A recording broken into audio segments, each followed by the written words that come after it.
I think it was around week 20 that we found out one of the twins was a little bit smaller than the other one, and they weren't getting enough blood flow.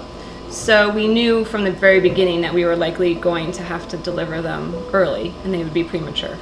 But the most amazing thing was when they started the C-section, and we heard her cry. And we were told that likely she wouldn't be able to cry when she was born, but I heard her cry and I heard him cry. So that was the best moment.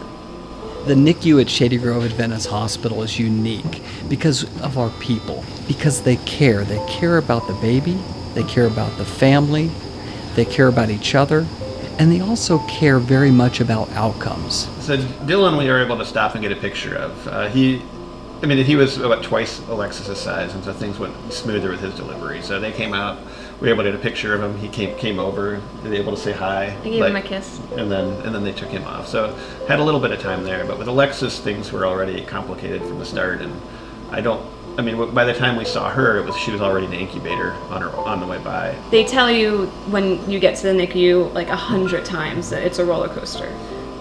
And you're like, okay, I get it, it's a roller coaster, it's going to be ups and downs, but until you really live it, you're not really prepared for exactly how many. There's more downs than ups, it felt like for us with Alexis, at least for the first few months. But no matter how good a day is, the next day it's like brand new. You don't know what's coming. There's so many things that she still had to accomplish and develop, and that could go wrong, and a lot of them did. We had as good of an experience as you can have in a NICU. I think we achieved that there. We felt comfortable in their care.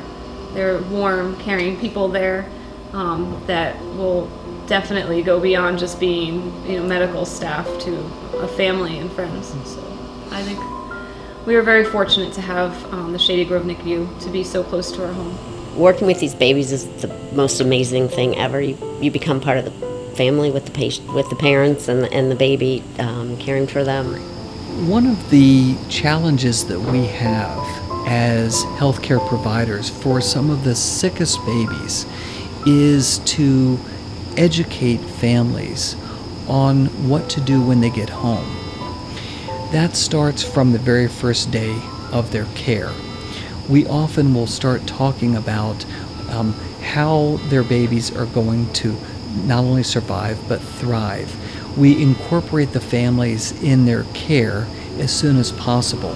Yeah, it was a weird feeling at the NICU coming home, because clearly we were ecstatic that we were bringing her home, but we're scared because we don't know what's going to happen, and you're leaving the family of the NICU that we now got to know for like 4 months. We didn't know where to begin with how to arrange this sort of care, and what we didn't get answered while we were in the NICU, we had those last minute questions answered once we got home. That's a great relief to have, is to know that there are people at the NICU that you can still call and talk to and get information from. They're doing great. Dylan he's always been doing great, so he's up to over 13 pounds now. He's eating well, it's fun, interactive, and Alexis is doing great too. She's still on oxygen, she's still on her food pump, which we hope to end soon, but she's getting close to 8 pounds now. As of now, she's still small, and so she's just trying to catch up, but developmentally, she seems like she is coming through this whole ordeal and her rough start really well. It is such a great experience to see growing, thriving babies and their families come up to you and to be able to interact and tell us how they're doing.